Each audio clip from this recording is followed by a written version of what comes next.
হে everyone, good morning. কেমন আছো তোমরা সবাই? আশা করবো সবাই তোমরা ভালো আছো। আমি আর ম্যাগিও আছি, মোটামুটি চলেই যাচ্ছে। আর আজকে হচ্ছে বুধবার, আর এখন বাজে 7:10।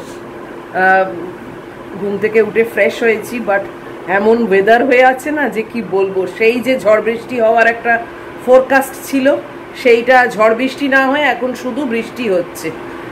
মানে হয়েছে অন্য জায়গায়, তারই মানে সাইড এফেক্ট আমরা পাচ্ছি, সেটা বুঝতেই পারছি। যাই হোক, আমার এমনি কোনো চিন্তা না, বাট ম্যাগিটা তো বেরোবে জানোই, তো ও তো আবার ভিজে যাবে। দেখি, বাপি খুব সাবধানেই নিয়ে যায়। ওই যে মহিলা ওখানে বসে আছে, রেডি করে দিয়েছি, আর আমি চা নিয়ে এখানে চলেও এসেছি। ভাবলাম তোমাদের সঙ্গে একবার একটু কথা বলে নিই। কালকে তো মুড অফ করে একদম মানে ভিডিওটাকে শেষ করে দিয়েছিলাম, যদিও তোমাদের বলেছিলাম একটা আর্টিকেল পড়ে শোনাবো, বাট সেটা আর শোনাতে পারিনি। মন মেজাজ না ভালো থাকলে না কিছুই ভালো লাগে না, বলো? তোমরা তো নিশ্চয়ই বুঝতে পারো। আর বিশেষ করে ওর কিছু হলে, মানে অবলা প্রাণী তো বড্ড আমার মানে অস্থিরতা একটা লাগে। তো যাই হোক, কালকে তারপরে আমি ওকে মাংস পুরো খাইয়েছি, মানে এদিক সেদিক বসে বসে একটু একটু একটু একটু করে ওকে পুরো মাংস খাইয়েছি। কিন্তু ও যে খুব স্বতঃস্ফূর্তভাবে খাচ্ছে তা কিন্তু নয়, কিন্তু হ্যাঁ খেয়েছে। আর রাত্রিরেও মানে 2টো ড্রামস্টিক আর একটা এরকম পিস, 3টে, মানে 90% খাইয়েছি। 10% আর কিছুতে খাওয়াতে পারলাম না। তো 10%ও বলবো না, মানে 95% খাইয়েছি, 5% আর কিছুতে খেলো না। মানে ইচ্ছেটাই নেই, জানো তো। কিন্তু মানে রুচির ওষুধ তো ডাক্তার দিয়েছেন, কিন্তু ওর আসলে এই খাওয়ার প্রবলেমটা বরাবর, তোমাদের তো অনেকবার বলেছি। এবার সেইটা মাঝে মাঝে বাড়ে, তখনই এরকম দুর্গতি হয়। আর কি বলবো বলো, এইভাবেই চালাতে হবে, এইভাবেই খাওয়াতে হবে আমাকে। যাকগে, এবারে আমি চা খেতে বসি। মোটামুটি পেটে মাংস আছে। আজকেও ভাবছি যে ভাত দেবো না, একটুখানি ভাত না ভাবছি দই দিয়ে মিক্সিতে মেরে একটু আলাদা করে দেবো, যাতে ওটা চেটে খেয়ে নিতে পারে। তাও মানে খাবে কি না জানি না, আমি তো একেবারে মানে খুব ইজিলি বলছি ব্যাপারটা।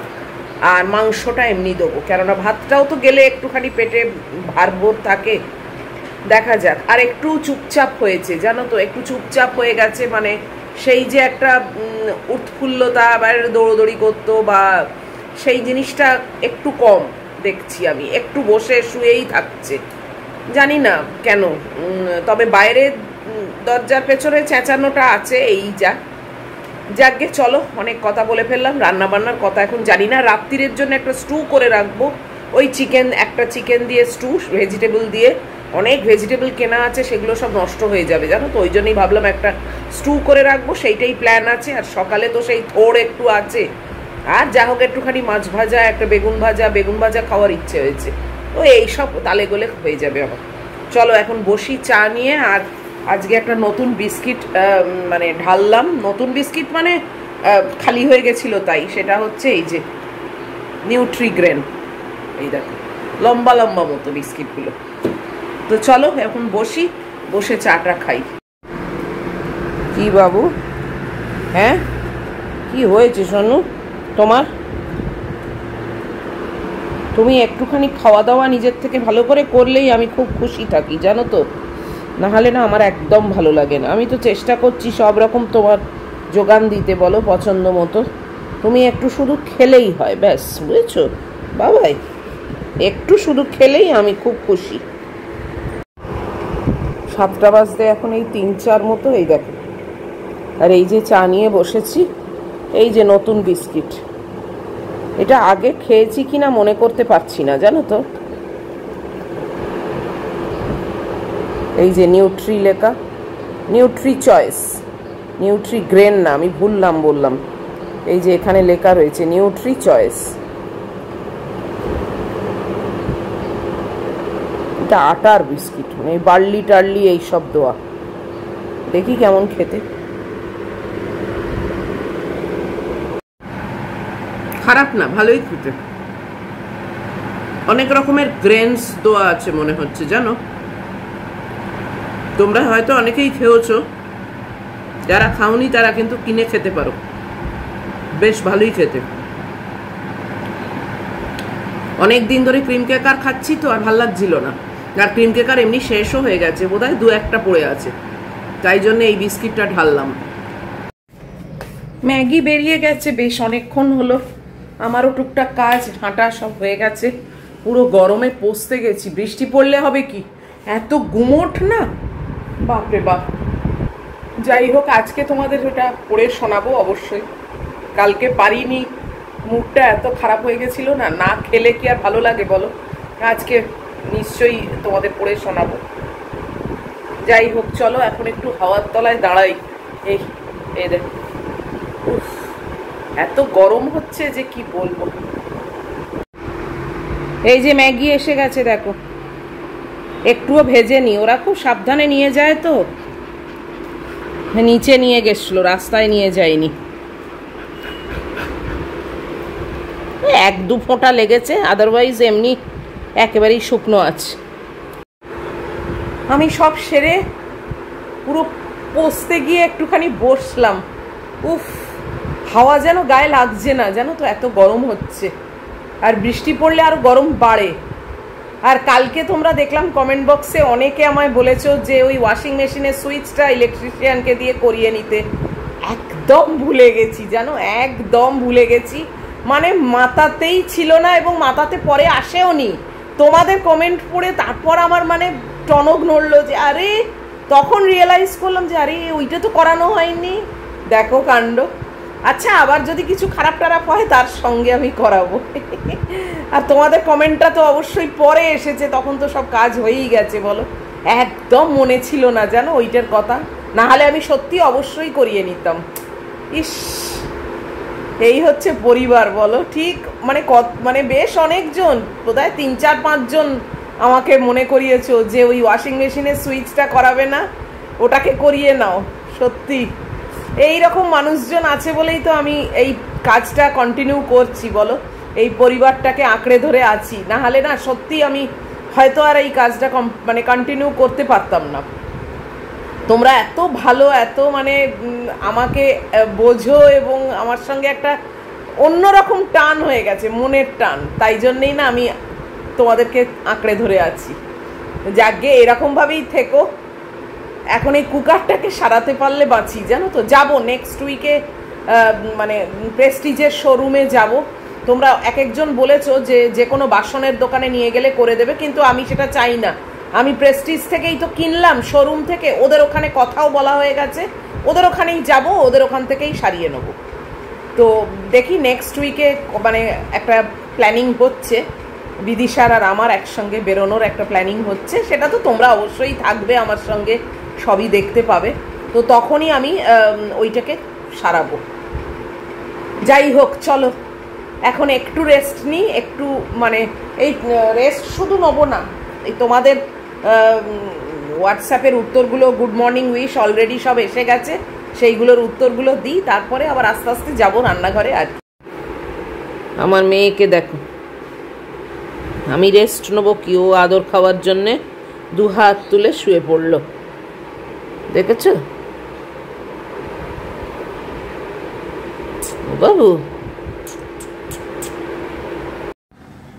সমানে বৃষ্টি পড়ছে জানো, টিপ টিপ টিপ টিপ করে। জোরে যে পড়ছে তা না। আমার জামা কাপড়ের র্যাক আমি বাইরেই দিয়ে রেখেছি, এমন জায়গায় রেখেছি যে জল লাগবে না। অনেক দিন পরে এরকম খারাপ ওয়েদার হয়েছে, তাই না? মানে বেশ সানি সানি তো চলছিল, হঠাৎ আবার এখন এরকম।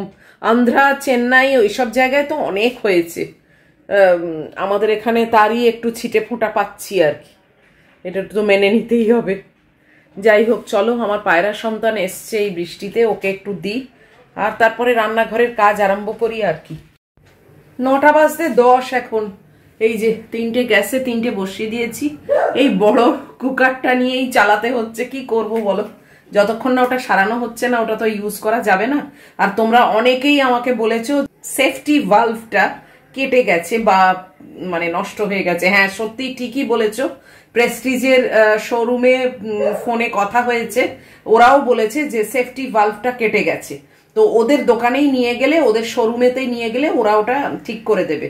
তো তাই জন্যে রেখে দিয়ে, এবার কি করে যে সেফটি ভালভ কেটে গেল আমি জানি না, মানে জলের প্রেশার বলো অমুক তমুক সবই আমি তো ঠিকই দিই, এমন তো না যে এই প্রথম আমি প্রেশার কুকার ইউজ করছি, জানি না কি করে হলো।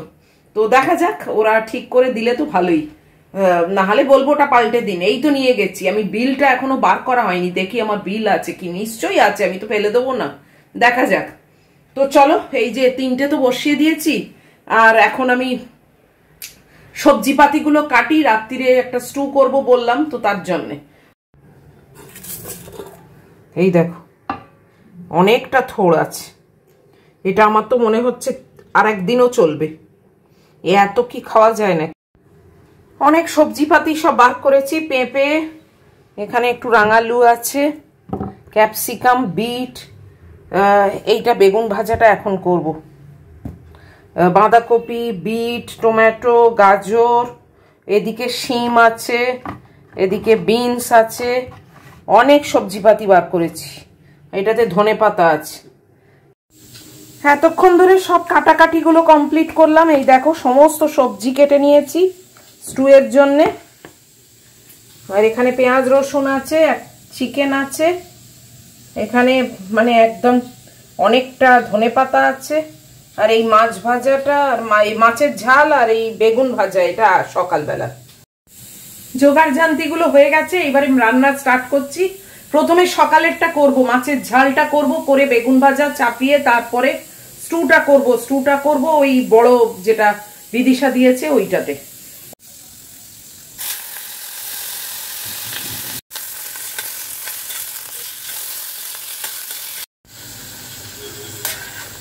আজকেও কাসুন্দি টাসুন্দি কিছু দিইনি, জাস্ট এমনি হলুদ ঝোল।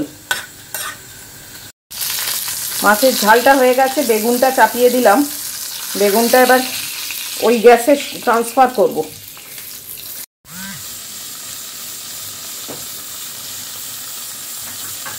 এই যে বাটার দিয়ে দিয়েছি, আর এই বড়টা বসিয়েও দিয়েছি, আর এই বেগুনটা এখানে হচ্ছে, এইটা বসিয়ে দিলেই ব্যাস আমার রান্নার কাজ শেষ। এবার ব্রেকফাস্ট নিয়ে চলে যাব। এই যে চাপিয়ে দিয়েছি, এবারে জাস্ট লিডটাকে পরিয়ে দেবো। এই যে লিড পরিয়ে দিয়েছি, বাস আমার দায়িত্ব শেষ। আর এই কুকারটা বন্ধ করে দিয়েছি, এটা অনেকক্ষণ হচ্ছে, এটা এখন হোক। আর এই বেগুনের কি অবস্থা দেখি,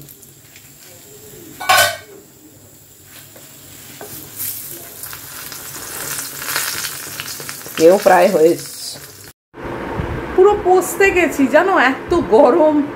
দুটো কুকার মানে সব কিছুই বন্ধ করে চলে এসেছি, ওটা এখন ওই ভেতরেই থাকুক, আরও খানিকটা হয়ে যাবে। উফ, আর ওই কর্নফ্লাওয়ার গুলে আমি আর দিই না, কর্নফ্লাওয়ারটা তো খুব একটা খাওয়াও ঠিক না, ওই জন্য আমি আর দিই না, ওই ঝোল ঝোল থাকলে ঠিক আছে। আর এই দেখো পাখার তলায় এখন দাঁড়িয়েছি, আর এই যে আমার মেয়ে এখানে, ওরও গরম হচ্ছে, বাপরে বাপ। আমি ব্রেকফাস্টটা খেয়ে নিই, সেমই ব্রেকফাস্ট, ওটস আছে আর এই আপেল আছে। গুড্ডি আবার একটু মেসেজ দিচ্ছে, তাই জন্যে ওকেও একটু উত্তর দিতে হবে। সব দিকেই তো মানে ম্যানেজ করার চেষ্টা করি বলো। আর তোমাদেরকে আজকে নিশ্চয়ই ওটা পড়ে শোনাবো, যেটা বলেছিলাম। অনেক কিছুই রেখেছি পড়ে শোনাবার জন্য, একদিনে তো সব হবে না, খুচখুচ করে পড়ে শোনাবো। দূরে আকাশে মেঘ দেখেছো, দেখো কি অবস্থা, পুরো ঝমঝমিয়ে বৃষ্টি নেমেছিল। চান করতে ঢুকে আবার বেরিয়ে এসে কাপড় জামার র্যাক ভেতরে করলাম, দেখছো তো মাটিতে জল দেখেই বুঝতে পারবে। এখন আবার বন্ধ হয়েছে। আমার তো চান হয়ে গেল, এই মাত্র বেরোলাম চান করে, একদম ফ্রেশ। তোমাদের আজকে পড়ে শোনাবো, তবে তার আগে অবশ্যই একটু যুদ্ধ করে নিই, ম্যাগিকে খাওয়ানোর ব্যাপারটা করে নিই, তবে আমার মনটাও শান্তি থাকবে এবং তোমাদেরকে ভালো করে পড়ে শোনাতেও পারবো। হঠাৎ কিরম ঝড় উঠলো দেখো, এ বাবা, এই দেখো কিরকম সাইক্লোনিক ওয়েদার হয়ে গেল হঠাৎ।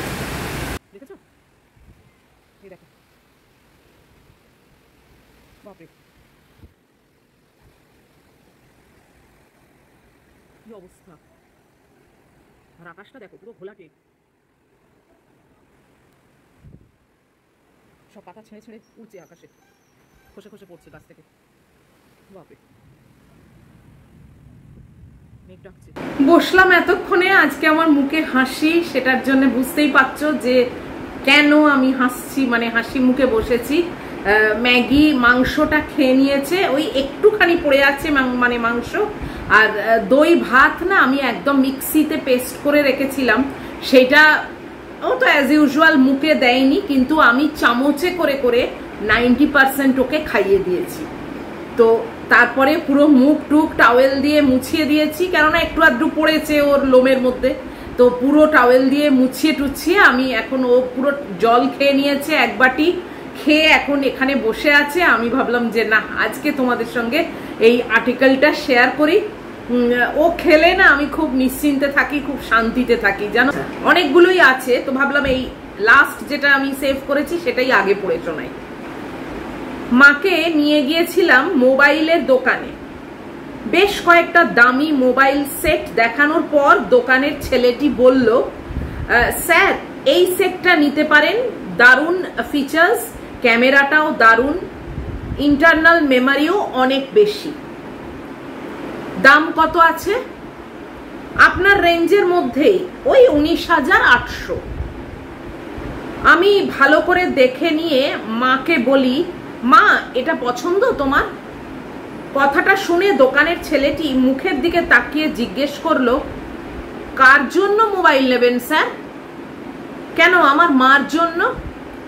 ও আচ্ছা, আগে তো বলবেন মায়ের জন্য নেবেন, আমি ওই 1,000-3 টাকার মধ্যে সেট দিয়ে দিচ্ছি। আসলে আমি বুঝতে পারিনি স্যার, আমি ভাবলাম আপনি ইউজ করবেন। না না, ওটাই আমার মায়ের জন্য নেব, কম দামি সেট আর বার করতে হবে না আপনাকে, ওটাই মায়ের জন্য নেবেন?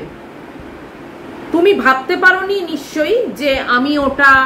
ছেলেটি একটু লজ্জা পেয়ে বলল, আসলে স্যার অনেক কাস্টমার আসে, বয়স্ক মা বাবার জন্য যখন মোবাইল নেন সব থেকে কম দামেরই বার করতে বলেন। সরি স্যার, কিছু মনে করবেন না। মোবাইলটা কিনে মায়ের হাতে যখন দিই তখন মা যে কি খুশি হয়েছিল সেদিন তা বলে বোঝাতে পারবো না। দোকানের ছেলেটির মতো অনেক মানুষের ধারণা বাবা মাকে এত দামি মোবাইল দেওয়ার কোনো প্রয়োজন নেই। তো পাশের বাড়ির একজন দাদা আমাকে বলেছিল, এত দামি মোবাইল মাকে দিয়েছিস, তোর মা স্মার্টফোন ব্যবহার করতে পারবে তো? শুধু কথা বলার জন্য দামি মোবাইল কিনে ফালতু খরচা করার কোনো দরকার ছিল কি? ওই দাদার কথাটা সেদিন খুব খারাপ লেগেছিল আমার, তাই ওই দাদাকে বলেছিলাম, আমি আমার মায়ের জন্য খরচ করব, এটা ফালতু হয় কি করে? মা ব্যবহার করতে পারবে না এটা কে বলেছে? একজন স্বল্প শিক্ষিতা মা যদি তার ছেলেকে প্রফেসর তৈরি করতে পারে, সামান্য একটা মোবাইল ব্যবহার করতে সে পারবে না? মানুষজনের এই রকম ধারণাই থাকে, বাবা মা মানে সব থেকে কম দামি জিনিস কিনে দিলেই হবে। কিন্তু কেন? আমার মায়ের হাতে যদি একটা দামি মোবাইল থাকে সেটা দেখে আমি খুশি হব, এটাই স্বাভাবিক, তাই না? বাইরের লোক কে খুশি হলো কি হলো না সেটা দেখে আমার কি লাভ? তবে আমার জীবনে আমার মায়ের অবদান অনেক বেশি, কারণ বাবাকে বেশি দিন আমি পাইনি। বাবা মারা গেছেন অনেক বছর আগেই। আমার জীবনে মা একাই 100।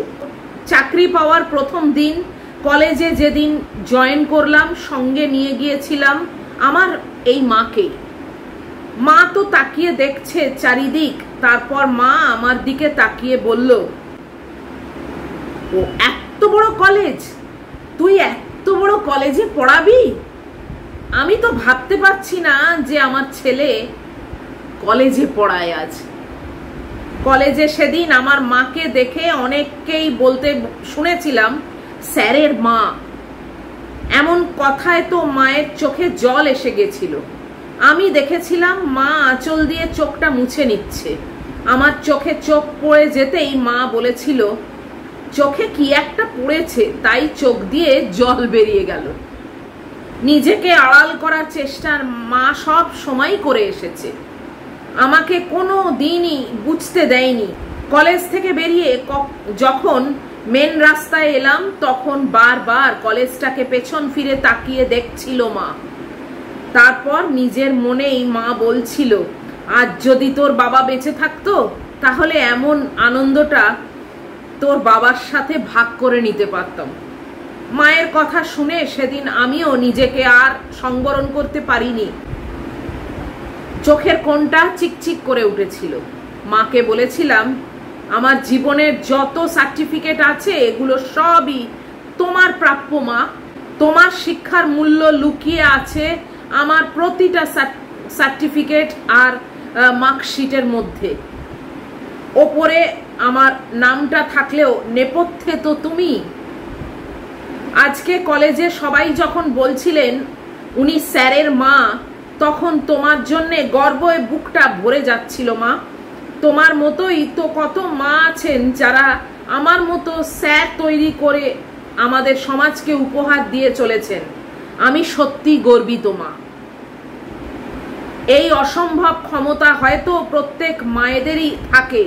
সন্তান মানুষ করার পেছনে মায়েদের যে কত কি ত্যাগ করতে হয় এটা প্রত্যেক মাই জানেন। মনে আছে আমার মাধ্যমিক পরীক্ষার এক সপ্তাহ আগে আমার ছোট মামার বিয়ে হলো। আমার পরীক্ষা, তাই আমি যেতে পারবো না। মাকে আমি বারবার বলেছিলাম, তুমি যাও মা, একটা দিন তো আমার অসুবিধে হবে না। মা কিন্তু যায়নি। আমার 3 মাসি সবাই এসেছিল। নিজের ভাইয়ের বিয়ে, কত আনন্দ, কত হই হুল্লোড়। মায়ের মন খারাপ হয়তো হয়েছিল সেদিন, আমি বুঝতেই পারিনি। ছেলেকে মানুষ করার জন্য কত কি ত্যাগ করে দিয়েছিল আমার মা।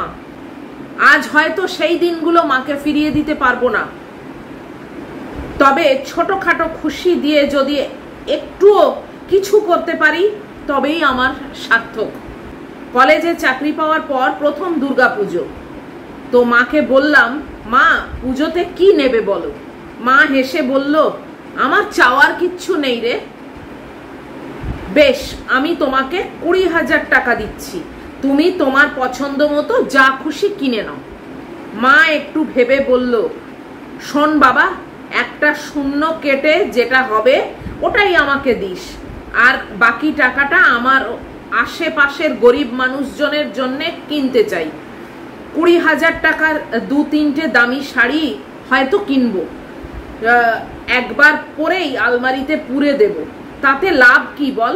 ওই টাকাগুলো বন্দি না করে যদি মুক্ত করে দিতে পারি তাহলে গরিব মানুষগুলো পুজোতে পরে আনন্দ পাবে। আমি তাতেই খুশি।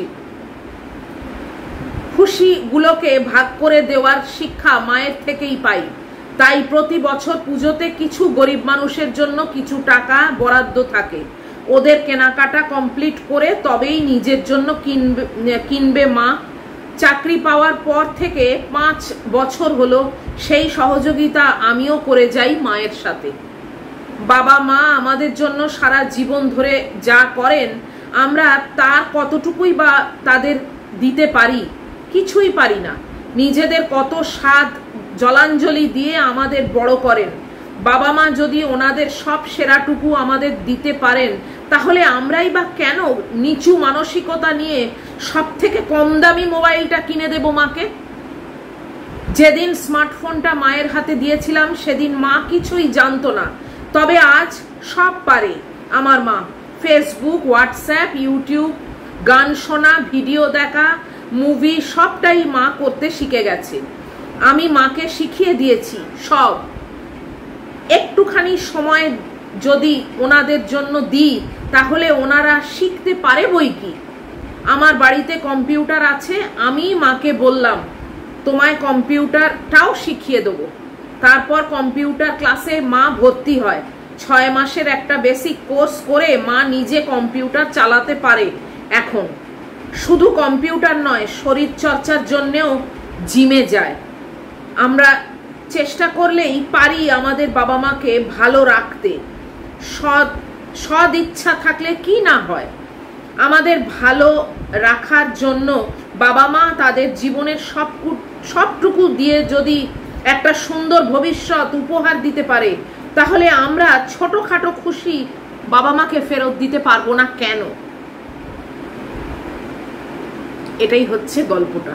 মানে গল্প নয়, এটা একটা খুব শিক্ষণীয় আর্টিকেল, খুব ভালো লাগলো। অনেক ছেলে মেয়ে আছে যারা এটা রিয়েলাইজ করে না বা জেনে শুনেই এটা পাত্তা দিতে চায় না। তাদের হয়তো মনে হয় যে মা বাবাকে সেরকম ভাবে গুরুত্ব দিলে বেশি মাথায় চড়ে যাবে বা বেশি মানে আশকারা দেওয়া হয়ে যাবে। কিন্তু আমি বলবো এই ধারণাটা নিয়ে যেসব ছেলে মেয়েরা জীবনে চলছে বা বেঁচে আছে, তাদের কিন্তু আলটিমেট লাইফটা কখনো ভালো হয় না, কখনো পরিপূর্ণ হয় না। বাবা মা হয়তো কোনোদিনই তাদের খারাপ চাইবে না, কিন্তু আলটিমেটলি তাদের জীবনে কিন্তু মানে সাকসেস ব্যাপারটা ক্রমশ ক্রমশ কমে যাবে। এটা হবেই, এটা হতেই হবে। এটা বাবা মা চাক মন থেকে না চাক, কিন্তু একজন ওপরওয়ালা যে এই জিনিসগুলো দেখে, সে কিন্তু ছড়নেওয়ালা পাবলিক না, সে কিন্তু সেই সন্তানদের এটা ফিরিয়ে দেবেই। যাই হোক, আমার এই আর্টিকেলটা পড়ে ভীষণ ভালো লেগেছিল, ভীষণ টাচিং, তাই মনে হলো যে তোমাদের সঙ্গে শেয়ার করি। এরকম আরো আছে জানো তো, অনেক মানে এই টপিকের উপরেই না, বাট অনেক ভ্যারাইটিস আমার আর্টিকেল সব সেভ করা থাকে। তো একটা একটা করে নিশ্চয়ই তোমাদের সঙ্গে শেয়ার করব। ভালো লাগে, কাকে আর পড়ে শোনাবো বলো? ম্যাগিকে পড়ে শোনালে তো আর ম্যাগি কিছু বুঝতে পারবে না, আর তাছাড়া তো কেউ শোনবার মতো লোক নেই, এত টাইম কেই বা দেবে?